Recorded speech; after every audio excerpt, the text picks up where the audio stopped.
Hello and welcome to we learn virtual learning network में आप लोगों का स्वागत है। आज जो साइकोलॉजी का जो क्लास 12th के अंदर जो सब्जेक्ट्स पढ़ाए जाते हैं उसको लेकर हम यहाँ पे डिस्कशन करेंगे और जो ये हमारा सेशन है उसका नंबर है session number 3। So this is all about the session number 3 what we are going to discuss. So इस सेशन नंबर 3 का जो ब्रॉड टॉपिक है हमारा that is biological and culture shaping of mind and behaviour. Biological और culture shaping में mind और behaviour का क्या रोल है उस चीज को जानेंगे। So broad topics what we are covering in this session is evolution, heredity and environment. Evolution, heredity और एनवायरनमेंट को कवर कर रहे हैं हम। The cells as the basic unit of life. So cells जो हमारी जिंदगी का बेसिक हिस्सा है उसको जानेंगे। द न्यूरॉन्स, न्यूरॉन क्या होते हैं, उनकी फंक्शनैलिटी क्या होती है उसको जानेंगे। And also we will know about the types of neuron. So neuron के कितने प्रकार होते हैं उसके बारे में भी हम डिस्कशन करेंगे और जानने की कोशिश करेंगे। नर्वस सिस्टम क्या होता है उसको भी देखेंगे। सो नर्वस सिस्टम है क्या, उसका रोल क्या है, वो किस तरीके से काम करता है, this also we will be discussing. Then the central nervous system. So central nervous system क्या होता है, इसका काम क्या है वो जानेंगे। And the endocrine system, endocrine system की फंक्शनैलिटी क्या है, यूज क्या है, इसको हम जानने की कोशिश करेंगे। So this are the topic what we are covering along with the genetic influence on the behavior. So behavior जो हमारा व्यवहार होता है उस पर genetics का क्या influence होता है, culture and the behavior and the process of socialization. So the process of socialization के भी important aspects को हम discuss करेंगे। Then it comes to the objective. तो इस लेशन जो सेशन नंबर 3 है हमारा, इसको डिस्कस करने के बाद हम क्या क्या मेन चीजें कवर कर पाएंगे और सीख पाएंगे। So basically it relates the connection between evaluation, heredity and environment. So evaluation, heredity और एनवायरनमेंट के बीच के जो कनेक्शन होते हैं उसको रिलेट करने की कोशिश करेंगे। Then we'll also describe the structure and the functions of cells and neuron. Cells और neuron का जो structure और function होता है उसको describe करेंगे। And then we describe the structure and the functions of nervous system. So nervous system का जो structure और function है उसको भी describe करेंगे।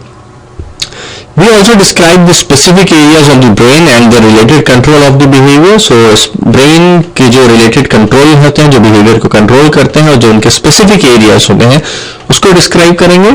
Describe the endocrine glands and their functions emphasizing secretions of gonads and ovary.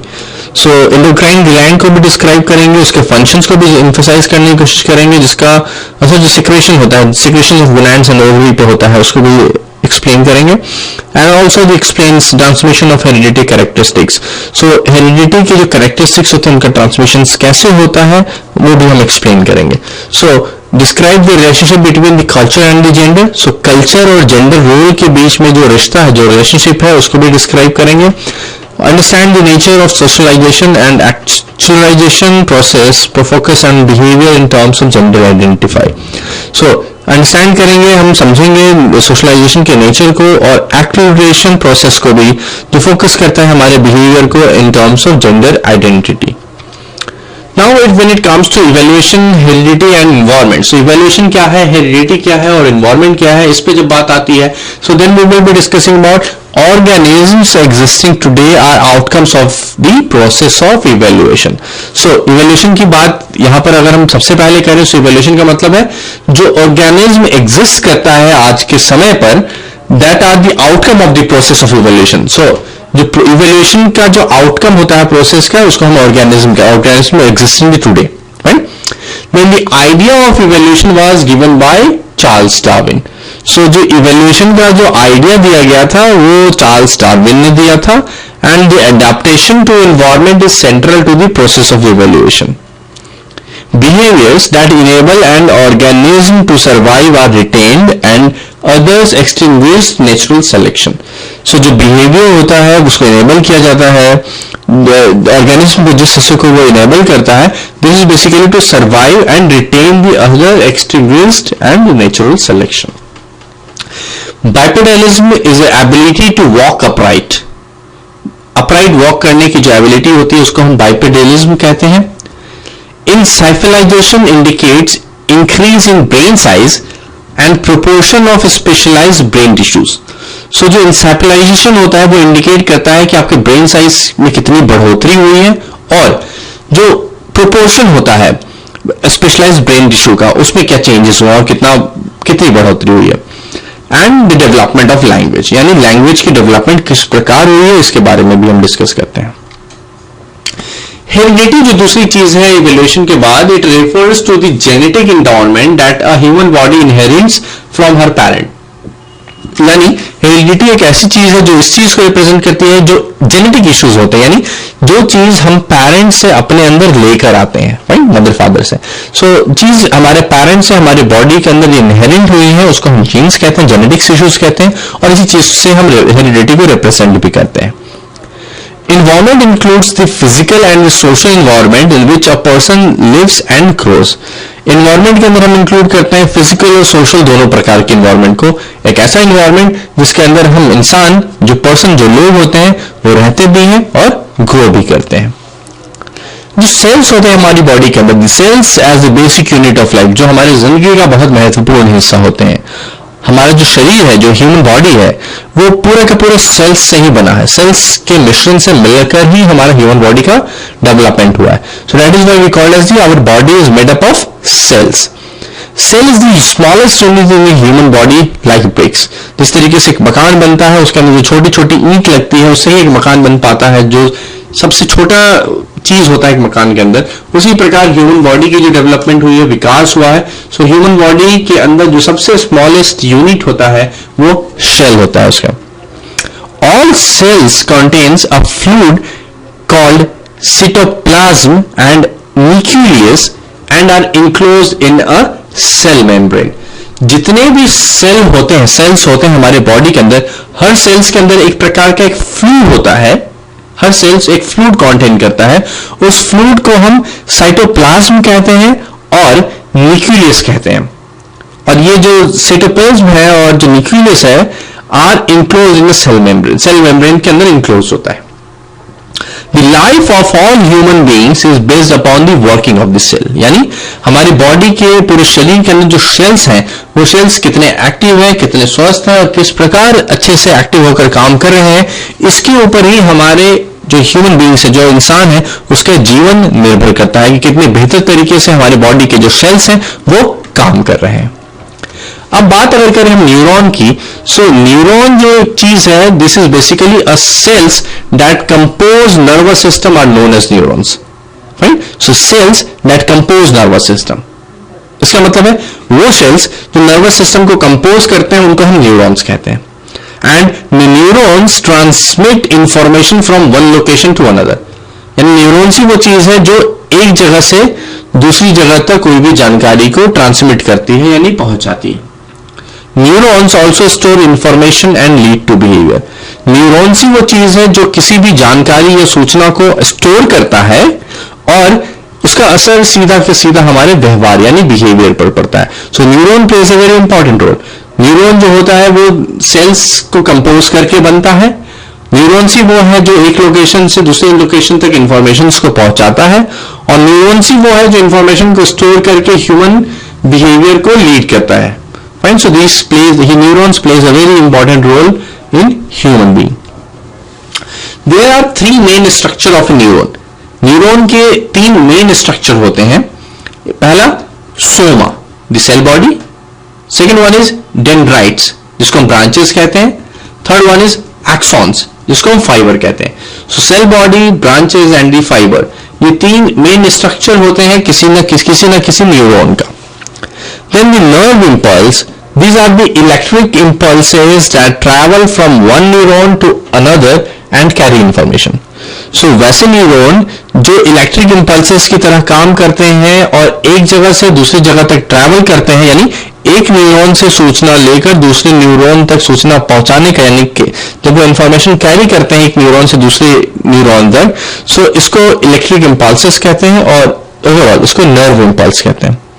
So nerve impulse एक ऐसा impulse है जो इलेक्ट्रिक इंपल्स की तरह काम करता है। दिस आर इलेक्ट्रिक इंपल्स जो एक न्यूरॉन से दूसरे न्यूरॉन तक इंफॉर्मेशन को कैरी करता है। जो दूसरा टाइप होता है synapse, the region where impulses are cross from one neuron to other, यानी जब वैसा रीजन, सिनेप्स एक ऐसा रीजन है, द रीजन जहां पर इंपल्स एक न्यूरॉन को दूसरे न्यूरॉन तक पहुंचाता है। एक न्यूरॉन से दूसरे न्यूरॉन तक जब इंफॉर्मेशन पहुंचती है, सो एक रीजन जिस जगह पे वो चीज क्रॉस करता है उस जगह को हम कहते हैं synapse. Then it comes to receptor neuron, and the receptor neuron brings information into the nervous system. So हमारे नर्वस सिस्टम के अंदर जो भी इंफॉर्मेशन आता है वो रिसेप्टर न्यूरॉन की मदद से आता है. Then it comes to motor neurons. Motor neurons carry out the orders of the brain for muscular movement, यानी हमारा हाथ घूमना, हमारे पैरों के मूवमेंट, यानी हमारे बॉडी के अंदर जो कुछ भी हरकत होती है, जो कुछ भी मूवमेंट होती है, ये जो निर्देश आता है वो हमारे ब्रेन से आता है. So the carry out the orders of the brain, यानी वो हिस्सा जो ब्रेन के ऑर्डर को कैरी करता है और हमारे मस्क्यूलर मूवमेंट को करवाता है, उस हिस्से को हम कहते हैं मोटर न्यूरॉन्स. यानी दिमाग से ऑर्डर लेकर हमारे मस्कुलर मूवमेंट्स को कंडक्ट कराने के लिए जो चीज रिस्पॉन्सिबल होती है, those things called as motor neurons. Now from here we will discuss about the nervous system. So central nervous system, it consist of brain and spinal cord. So जो हिस्सा ब्रेन और स्पाइनल कॉर्ड को consist करता है, रखता है, उसको हम कहते हैं central nervous system. Now the peripheral nervous system, it carries nerve impulses to form the body. यानी कि जो peripheral nervous system है, ये nerve impulse को carry करता है जो body को form करने के लिए help करता है. और यही जो peripheral nervous system है, इसको आगे दो प्रकार में बांट दिया गया है, somatic system and the autonomic system. जो somatic system है, it connects brain and spinal cord with voluntarily muscles of the body. जो somatic system है वो brain और spinal cord को voluntarily muscles, body muscles के साथ जोड़ता है. जबकि जो autonomic system है, it controls the involuntarily action in the body. ये body के involuntarily action को control करता है, जिसको हम autonomic system कहते हैं. Then it comes to the central nervous system. जो central nervous system होता है हमारे body का, और यहां पर एक उदाहरण समझना बहुत जरूरी है. Let's understand the central nervous system with an example. Let's suppose if tea is brought to you in steel glass and you suddenly try to pick it up. Do you realise how hot your fingers feel?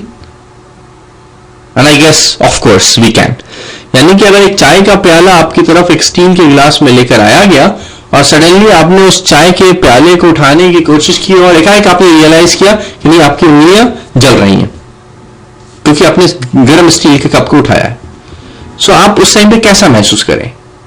In this case the heat receptors in your skin are stimulated and fire nerve impulses. यानी इस परिस्थिति में जो आपके body, आपके जो skin का जो हीट रिसेप्टर है वो स्टिमुलेट हो जाता है और फायर नर्व्स को इंपल्स करने लगता है, जिससे हमें यह एहसास होता है कि नहीं, उंगलियों में गर्मी लग रही है. The incoming information from the receptor in our hand travel through neurons to our spinal cord. और इसी वक्त जो इनकमिंग इंफॉर्मेशन, जो गर्म लगने की जो इंफॉर्मेशन है, वो हमारे रिसेप्टर के जरिए होते हुए हमारे हाथों से ट्रैवल करता हुआ हमारे न्यूरॉन्स तक पहुंचता है और वो फाइनली हमारे स्पाइनल कॉर्ड में पहुंच जाता है. सो ये इनकमिंग इंफॉर्मेशन है from the receptors in our hand travel through neurons to our spinal cord. So ये न्यूरॉन से होता हुआ हमारे स्पाइनल कॉर्ड में पहुंच जाता है फाइनली, जो हमारे हाथों से होते हुए गुजरता है with the help of a receptors. It travels through the white matter in our brain. So हमारे ब्रेन के अंदर जो व्हाइट मैटर होता है उसके थ्रू ये ट्रैवल करता है, and the brain analyzes the sensory information and initiates voluntarily movement leading to response such as dropping the glass.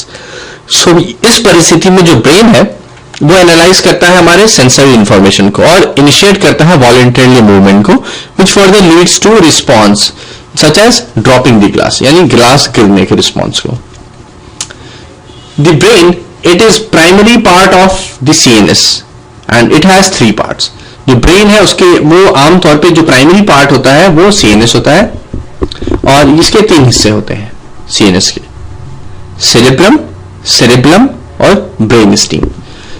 So brain steam जो होता है वो भी डिवाइड होता है तीन हिस्सों में, ओब्लोगेंटा, मिड ब्रेन एंड पॉन्स.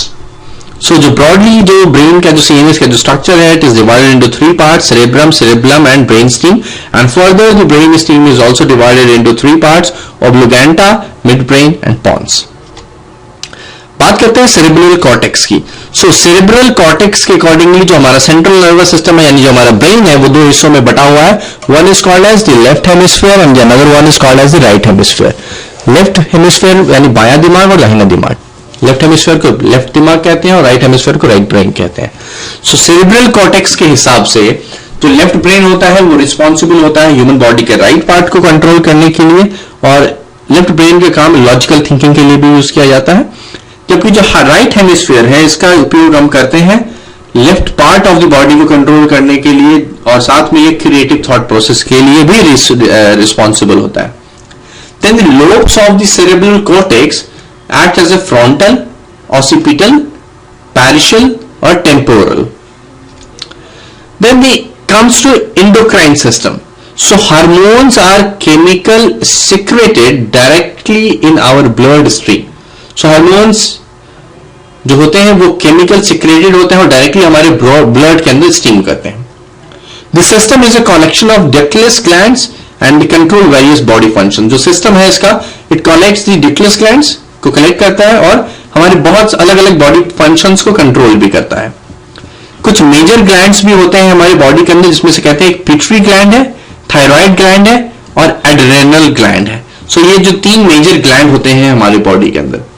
इसके अलावा जो तीन मेजर ग्लैंड जो हमने अभी डिस्कस के अलावा एक और दो और मेजर ग्लैंड होते हैं। एक होता है पैनक्रियास ग्लैंड और चौथा जो होता है वो होता है the gonads that controls testosterone in males and estrogen in females. So ये एक ऐसा ग्लैंड होता है जो कंट्रोल करता है टेस्टोस्टेरोन को मेल्स के अंदर और एस्ट्रोजेन को फीमेल्स के अंदर। कुछ जेनेटिक इन्फ्लुएंस को भी बात करते हैं, क्योंकि हमारा जो व्यवहार होता है, जो बिहेवियर होता है, वो जीन्स पे बहुत सारा निर्भर करता है। सो जेनेटिकल इश्यूज बहुत इंपॉर्टेंट रोल प्ले करते हैं हमारे बिहेवियर में। So the behavioural genetics is the study of inheritance of behavioural characteristics. So हमारा जो बिहेवियरल जेनेटिक्स है वो एक प्रकार की स्टडी है इनहेरिटेंस की, जो हमारे बिहेवियरल कैरेक्टरिस्टिक्स से जुड़ी हुई है। Union of two cells, egg flow, the mother and the sperm from the father is the beginning of the new individual. So basically जो डेवलपमेंट होती है ह्यूमन बीइंग की वो दो सेल्स से बनकर होती है। It's a union of two cells, दो सेल्स को मिलाकर एक बच्चा पैदा होता है। सो जब ऐसा होता है so it combines the egg flow and the sperm. So egg flow आता है मदर से और द स्पर्म आता है वो फादर से आता है, और इन दोनों के मिश्रण से, इन दो सेल्स के मिश्रण से ही एक नए इंडिविजुअल की शुरुआत होती है, एक बच्चे का जन्म होता है। So these two cells carry rod like structure called chromosomes. So ये जो दो सेल्स हैं वो रॉड लाइक स्ट्रक्चर को कैरी करते हैं। रॉड के प्रकार का स्ट्रक्चर होता है, कैरी होता है, जिस स्ट्रक्चर को हम कहते हैं chromosomes. Chromosomes carry heredity factors और जीन्स। सो जो ह्यूमन डेवलपमेंट हुआ उसके अंदर जो रॉड प्रकार की जो चीज कैरी हुई जिसको हम क्रोमोसोम कहते हैं, यही वो क्रोमोसोम है जो बच्चे के अंदर जीन्स और हेरिडिटी के फैक्टर को लेकर जाता है। सो बिहेवियर अगर जीन्स में खराब होगा तो खराब डेवलपमेंट होगा, अच्छा होगा तो अच्छा डेवलपमेंट होगा। जिस प्रकार की भी बीमारी होती है, जो कुछ हेरिडिटल फैक्टर्स कहते हैं, अगर शुगर की बीमारी फादर को थी तो बच्चे को भी होगी। क्यों? Because chromosomes carry these hereditary problem और the genes related issues in the new developed child. Chromosomes are in pairs and each chromosomes contain 1000 or so genes that also occurs in pairs. So chromosome जो होता है वो आमतौर पे pairs के अंदर होता है और हर क्रोमोसोम के अंदर 1000 chromosome contain. Each chromosome contains 1000 or so genes that also occurs in pairs. So her chromosome के अंदर 1000 के बराबर जीन्स होते हैं और हर जीन्स pairs के अंदर होते हैं। Some genes are dominant and some recessive. So कुछ जीन्स ऐसे होते हैं जो dominant होते हैं, कुछ recessive भी होते हैं। Some characteristics are produced by single gene or gene pair. कुछ characteristics ऐसे भी होते हैं जो single gene के द्वारा produce किए जाते हैं। So कुछ characteristics ऐसे होते हैं जो pair of genes के द्वारा produce किए जाते हैं, मिलेंगे तभी produce होगा। The scientists working in the area of genetic engineering are trying to find out the genetic code as to manipulate the cell structure. So वैसे वैज्ञानिक जो जेनेटिक एरिया के अंदर यानी जेनेटिक इंजीनियरिंग के फील्ड में काम कर रहे हैं वो इस कोशिश में जुटे हैं और इस चीज को ढूंढने की कोशिश कर रहे हैं कि जीन्स के यानी जेनेटिक के उस कोड को जान लिया जाए, खोज लिया जाए, जिसकी मदद से हम सेल के स्ट्रक्चर को मैनिपुलेट कर सकें, जिससे जो जीन्स या जेनेटिकल इश्यूज या हेरिडिटी इंसान के डेवलपमेंट स्टेज में आई उसके अंदर सेल्स के अंदर थोड़ा बहुत मॉडिफिकेशन करके उसके बिहेवियर या फिर डिजीज को हम चेंज कर सकें, मैनिपुलेट कर सकें। इसका असर हमारे कल्चर और बिहेवियर पे भी पड़ता है, because culture is set to represent what is contributed by human beings. So culture इसी चीज को रिप्रेजेंट करता है, and culture often transmits from one generation to another. So culture ही वो चीज है जो एक जगह से, एक जनरेशन से दूसरे जनरेशन तक ऑफनली ट्रांसमिट करती है. So interaction of biological potential and environmental contribution shapes own behavior. So जो interaction होता है biological potential का और environmental contribution का, वही shape करता है किसी न किसी के behavior को. उदाहरण के लिए मान लीजिए कि a child grows in a family, gets formal education in school and plays with toys. Families, schools and toys vary across different cultural settings. So एक बच्चे का जन्म हुआ, वो बड़ा हुआ फैमिली के साथ, उसने फॉर्मल एजुकेशन स्कूल में हासिल की और उसने खिलौनों से काफी सारे खेल भी खेले. सो यहाँ पर जो इम्पोर्टेंट कल्चरल सेटिंग होती है वो फैमिली की भी हुई, स्कूल की भी हुई और खिलौनों की भी हुई. सो ये तीनों चीजें बहुत फर्क डालती हैं बिहेवियरल मॉडिफिकेशन के अंदर. while maintaining its own identity, each culture also interacts with other and influence with other.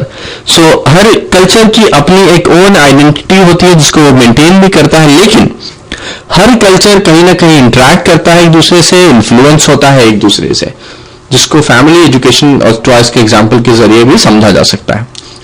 अब प्रोसेस की बात करते हैं सोशलाइजेशन और एक्चुअलाइजेशन की. अब जब हम प्रोसेस की बात करें तो process means socialisation is the process through which cultures are maintained and transmitted through generation. So socialisation एक ऐसा प्रोसेस है जो कल्चर के थ्रू गुजरता है, विच कल्चर्स आर मेंटेन, जिसका कल्चर मेंटेन किया जाता है, ट्रांसमिट किया जाता है generation to generation. Actualization process deals with influence of a new or a different culture on a given culture. It demands people to learn many new things and socialize in different ways. ये demand करता है लोगों को नई नई चीजों को जानने के लिए और सोशलाइज होने के लिए भी अलग अलग तरीकों से. A new kind of integration may emerge which involve the element of old as well as the new culture. Now, by this time we have discussed lots of topics related to the socialization, actualization, the formation of the behavior in the human being, genetical issues का क्या role है, the environmental issues का क्या role है, heredity का क्या role है. सो हर factor बहुत इंपॉर्टेंट रोल प्ले करता है. सो कंक्लूड करके अगर हम एक असाइनमेंट को कंप्लीट करने की कोशिश करें तो ब्रॉडली हमने जो चीजें डिस्कस की है सेशन के अंदर, जो सेशन नंबर 3 था हमारा, इसके अंदर हम न्यूरॉन्स के बारे में हमने जाना है, सेंट्रल नर्वस सिस्टम के बारे में डिस्कशन किया है, एंडोक्राइन सिस्टम के बारे में भी डिस्कस किया है, जेनेटिक्स, हेरिडिटी के बारे में भी डिस्कस किया है, एनवायरमेंट के बारे में भी डिस्कस किया है, और ह्यूमन बीइंग के अंदर जो कल्चर है, जो सोसाइटी है, उसका बिहेवियर रोल, बिहेवियर डेवलपमेंट पे और ह्यूमन डेवलपमेंट पे क्या इंपैक्ट पड़ता है, इन चीजों के बारे में भी डिस्कस किया. सो ब्रॉडली सबको अगर एक साथ हम मिलाकर एनालाइज करने की कोशिश करें, so all this concept what we have discuss in this session number 3 will help us in completing this particular assignment which you have to complete by your own, which is there in your screen. So do it yourself, complete all these 5 questions which is there on your screen. मैं बस explain कर दे रहा हूँ कि करके सारे सवाल को, जिसकी मदद से आप इस पूरे के पूरे असाइनमेंट को आसानी से कंप्लीट कर सकेंगे. So the first question gives you an idea, describe the structure and the function of the neuron. So आपको न्यूरॉन के स्ट्रक्चर और फंक्शन को डिस्क्राइब करना है. दूसरा जो सवाल है वो कहता है describe the functions of central nervous system. So जो सीएनएस है, जो सेंट्रल नर्वस सिस्टम है, उसके फंक्शन को डिस्क्राइब कीजिए. थर्ड क्वेश्चन कहता है describe the function of endocrine system. Endocrine system के फंक्शन को डिस्क्राइब करना है.